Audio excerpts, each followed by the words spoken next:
There's a magic trick being performed right in front of your eyes. The largest disappearing act in human history. $37 trillion of debt about to vanish into thin air. And the craziest part? Most people will never realize they paid for it. You're watching the final rehearsal before the grand performance. The stage is set. The props are in place. The audience is distracted. And in exactly 18 months, the curtain rises on the greatest wealth transfer ever orchestrated. Not through taxes, not through default, through something far more elegant, far more invisible, far more devastating. I'm about to walk you through the entire illusion, every sleight of hand, every misdirection, every moment where they pull focus while the real trick happens in the shadows. And when you see how it works, you'll never look at money the same way again. Because what you think is money is about to become something very different. And most people won't notice until it's already gone. Let me show you something that will change everything you think you know about debt. The debt that can never be paid. $37 trillion. Say that number out loud. $37 trillion. The United States government owes this much money, more than the GDP of China and Japan combined, more than the entire European Union produces in a year. More debt than has ever existed in any nation, any empire, any civilization in recorded human history. And here's what makes this number truly insane. The interest payment alone, just the interest, not paying down any principal, is now $1.3 trillion per year. That's more than the entire defense budget, more than Medicare, more than everything except Social Security. The government is spending $3.5 billion every single day just on interest. That's $145 million per hour, $2.4 million per minute. Now, here's the question nobody wants to answer. How do you pay this back? You can't tax your way out. If you took 100% of everything every billionaire in America owns, not their income, their entire net worth, you'd get about $5 trillion. That pays off 13% of the debt. Then what? You've confiscated everything, and you still owe $32 trillion.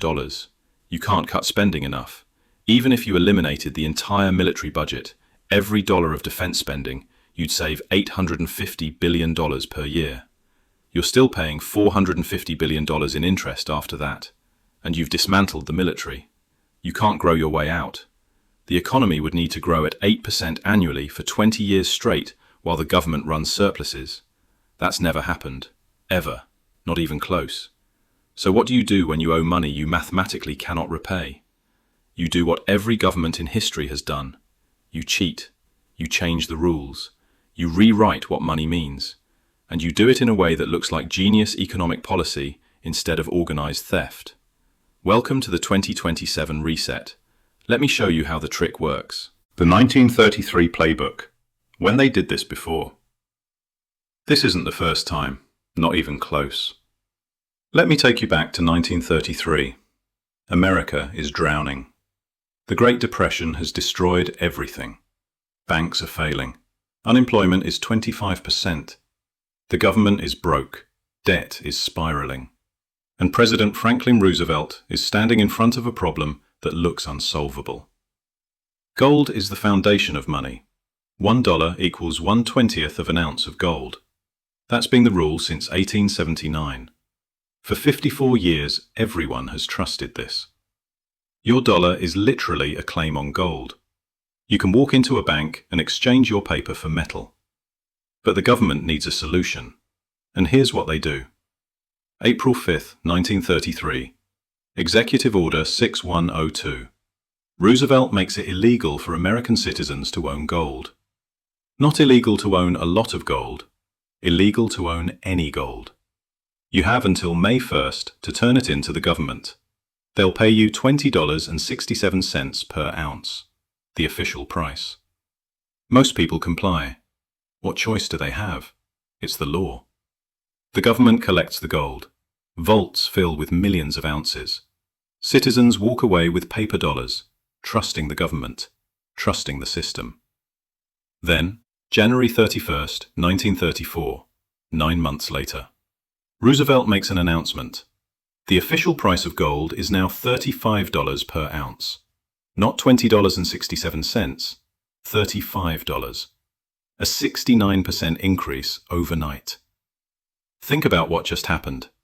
The government forced citizens to sell gold at $20.67, then immediately revalued that same gold to $35. The people who turned in their gold at the old price can't buy it back. It's illegal to own. They're stuck holding dollars while the government sits on gold that just increased 69% in value. At the old price, US gold reserves were worth $4 billion. At the new price, $6.9 billion. They created $2.9 billion in value out of thin air, just by declaring a new number. But here's the real magic. The government debt was denominated in dollars. Those dollars were now worth 40% less relative to gold. Within 5 years, the debt to GDP ratio fell from 40% to 25%. They erased 15 percentage points of debt, not by paying it, but by changing what money meant. American citizens lost 40% of their purchasing power over the next decade through inflation. The government transferred that wealth to themselves. Legally, quietly, completely.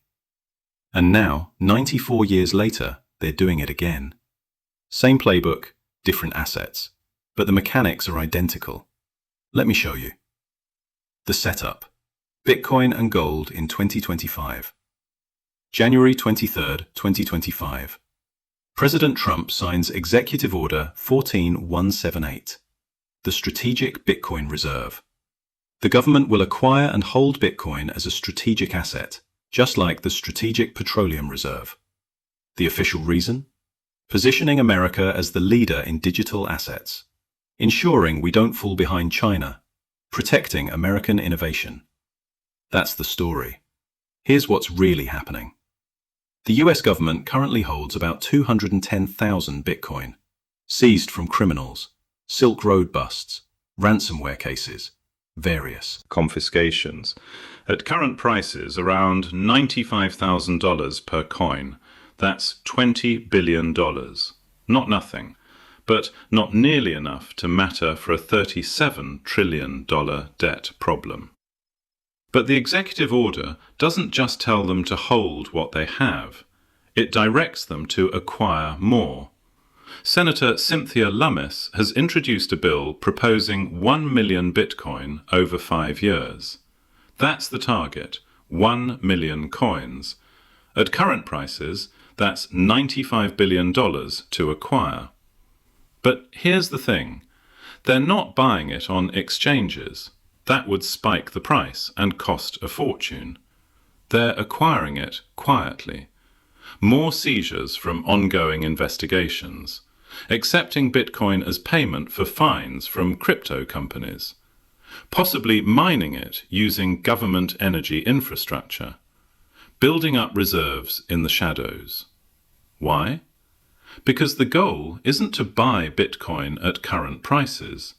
The goal is to accumulate Bitcoin before they revalue it. Let me walk you through the mechanics. By 2027, the US holds 1 million Bitcoin. Average acquisition cost of $110,000 per coin. Total investment, $110 billion. The market doesn't know the full extent of their holdings. They've been quiet, strategic. Then comes the announcement. The United States Strategic Bitcoin Reserve is now operational. We hold 1 million Bitcoin. For purposes of the national balance sheet and strategic reserve valuation, Bitcoin will be priced at $1.2 million per coin. Not the current market price of $95,000, not even $200,000. $1.2 million per coin, more than 12x the current price, overnight. What does this do? Their 1 million Bitcoin, acquired for $110 billion, is now valued at $1.2 trillion on the government balance sheet. They just created $1.09 trillion in paper value by declaring a new number. But it's not just paper. Because when the largest economy on Earth declares Bitcoin is worth $1.2 million and backs that declaration with policy, with legitimacy, with the full faith and credit of the United States, the market reprices. Bitcoin doesn't hit $1.2 million instantly, but it races toward it. $200,000 in month 1, $400,000 in month 3, $700,000 by month 6. Close enough to the official target that the government's math works. And anyone who bought Bitcoin before the announcement just became very, very wealthy. But while Bitcoin is exploding upward, something else is happening. Something most people won't notice until it's too late. The dollar is collapsing. The gold revaluation, the other half of the trick. Bitcoin alone isn't enough. The US needs a two-pronged attack. Digital gold for the future, physical gold for credibility.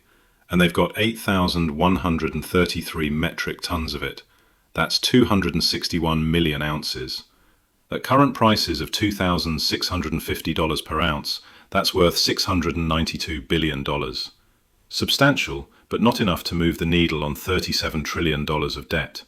But here's the insane part. On the government's official books, that gold is valued at $42.22 per ounce. Not a typo, $42.22. That's the statutory price set in 1973 and never updated. On paper, the US gold reserves are worth $11 billion. Not $692 billion, $11 billion. Why would they do this? Why keep the official price absurdly low when the market price is 60x higher? Because it gives them room to revalue. Same year as the Bitcoin announcement, maybe the same day. The government makes a second announcement. To restore confidence in the dollar and ensure long-term monetary stability, we are implementing a partial gold backing system. The dollar will be backed by a percentage of our gold reserves. To make this mathematically viable, we are revaluing gold to $28,000 per ounce for reserve purposes. Not $2,650, $28,000, more than 10x the current price. At $28,000 per ounce, suddenly the US gold reserves are worth $7.3 trillion, up from $11 billion on the books. They've created $7.3 trillion in balance sheet value overnight, just by declaring it. Now combine the two. 1 million Bitcoin at $1.2 million each, $1.2 trillion. 261 million ounces of gold at $28,000 each, $7.3 trillion. Total new balance sheet value, $8.5 trillion. That's $8.5 trillion in assets that can technically offset debt, not pay it off, but make the balance sheet look stronger, make the debt to GDP ratio look better, make the government look solvent when the bond market starts panicking. But here's where the trick completes. When gold goes from $2,650 to $28,000 and Bitcoin goes from $95,000 to $1.2 million, what's happening to everything else? What's happening to the dollar? It's getting destroyed.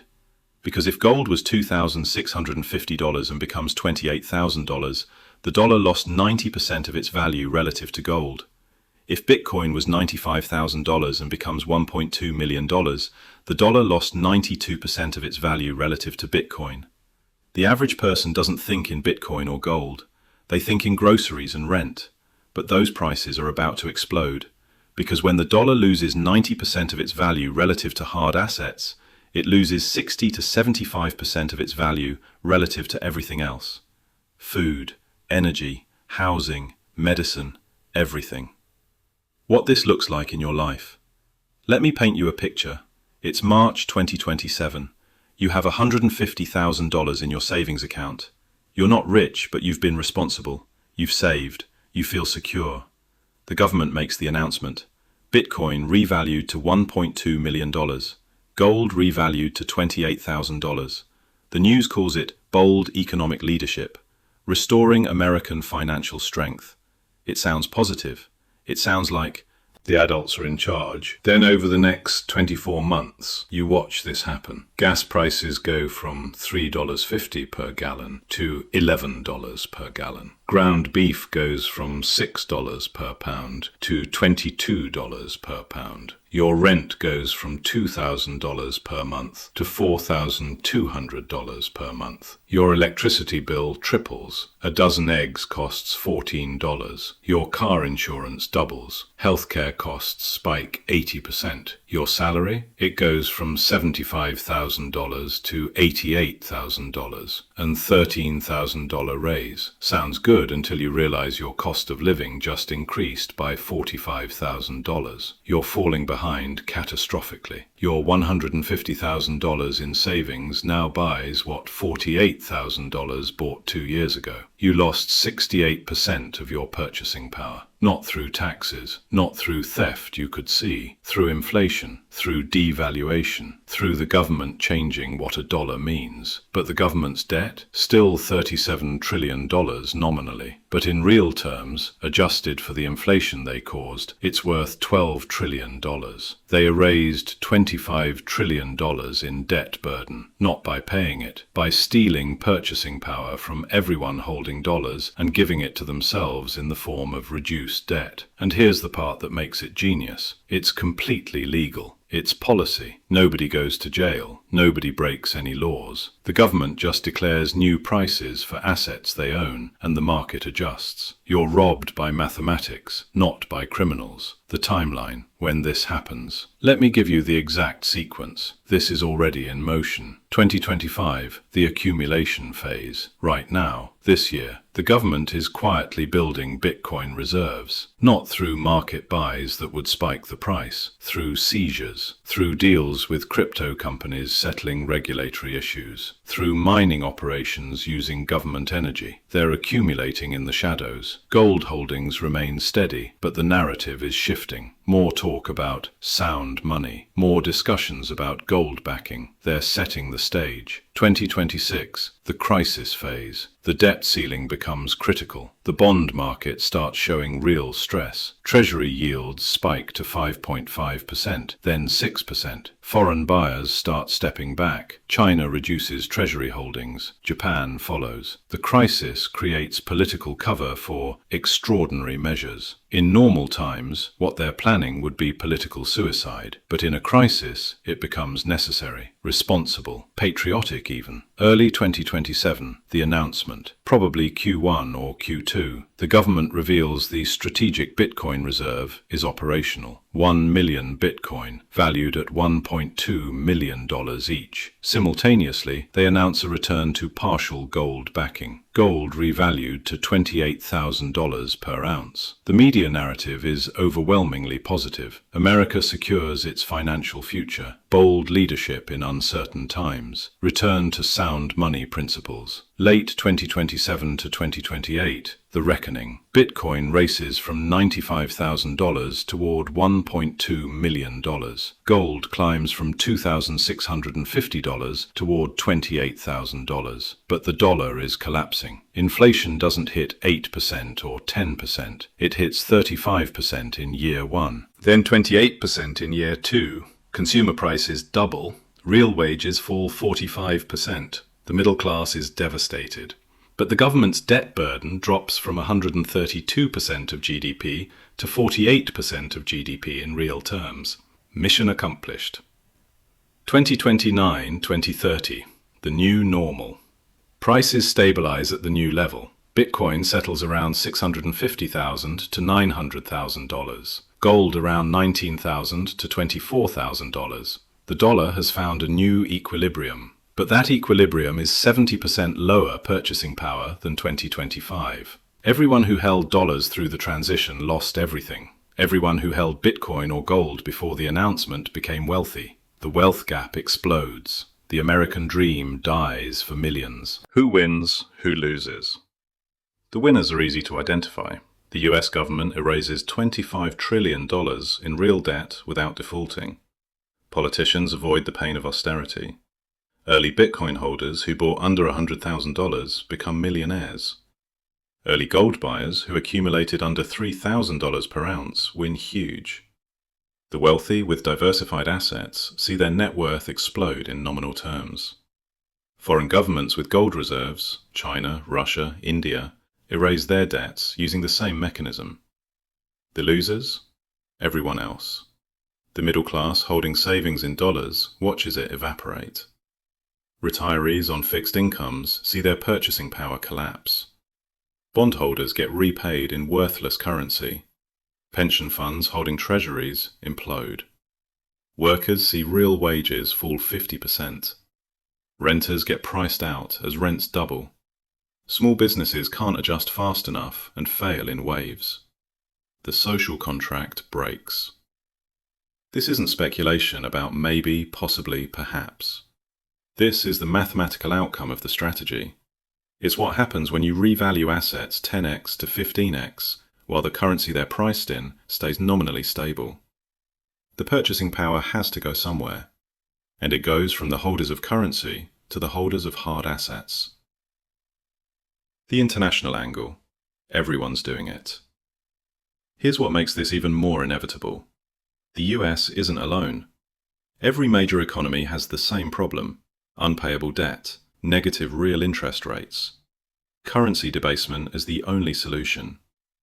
China officially holds 2,264 tons of gold. Unofficially, analysts estimate 4,000 to 6,000 tons. They've been accumulating for 15 years. Why? They see what's coming.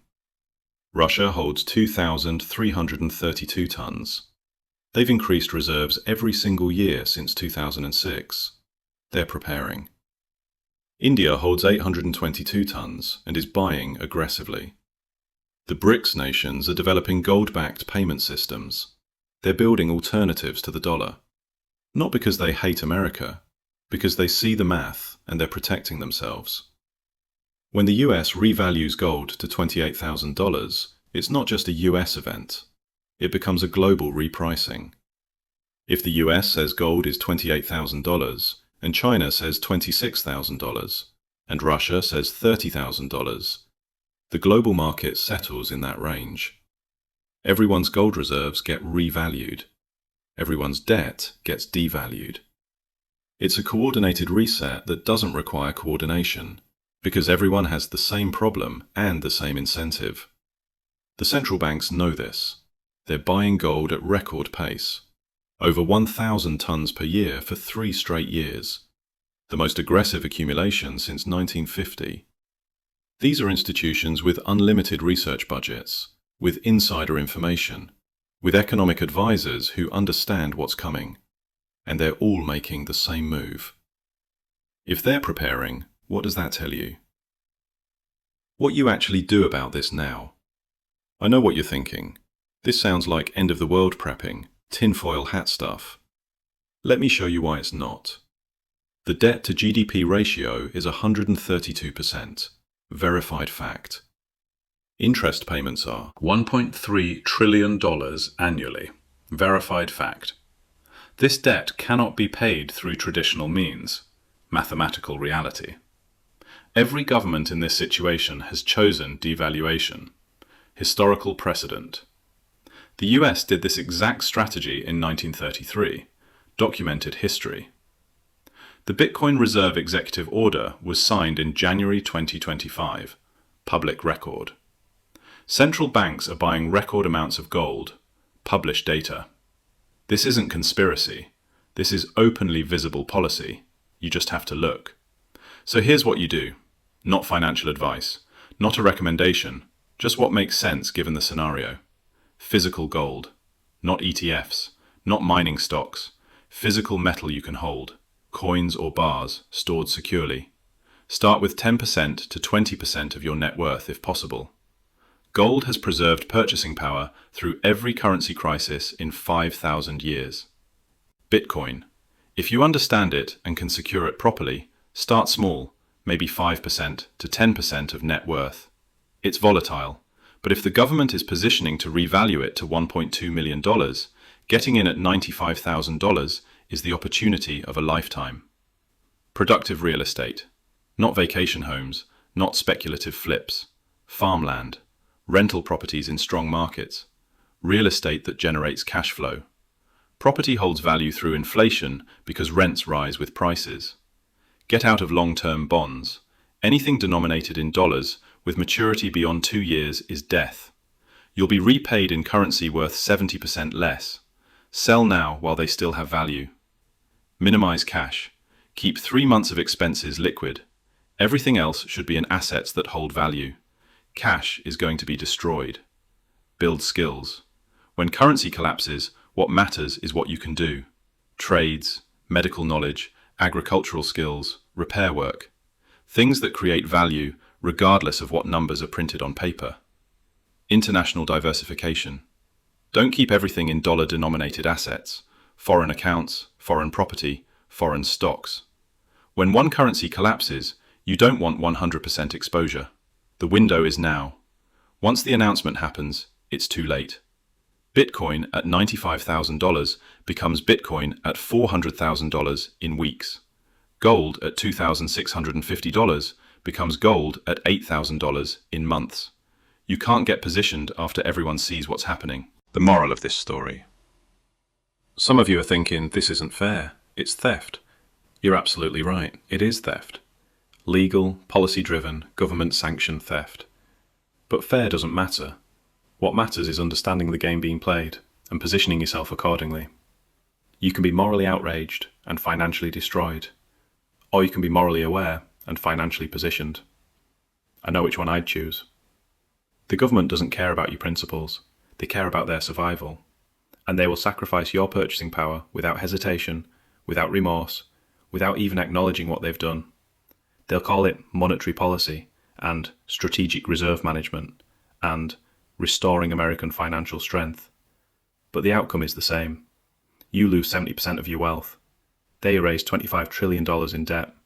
And life goes on with a new normal where everything costs 3 times more and your savings by 1/3 as much. This is the reality of power. This is how the game has always worked. The only question is whether you see it coming and adapt, or whether you trust the system and get destroyed. I'm showing you the trick before it happens. The stage is set. The props are in place. The final rehearsal is underway. In 18 to 24 months, the curtain rises. And when it does, there's no going back. The choice is yours.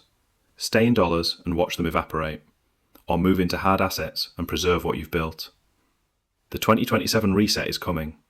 The only question is, which side of it you'll be on.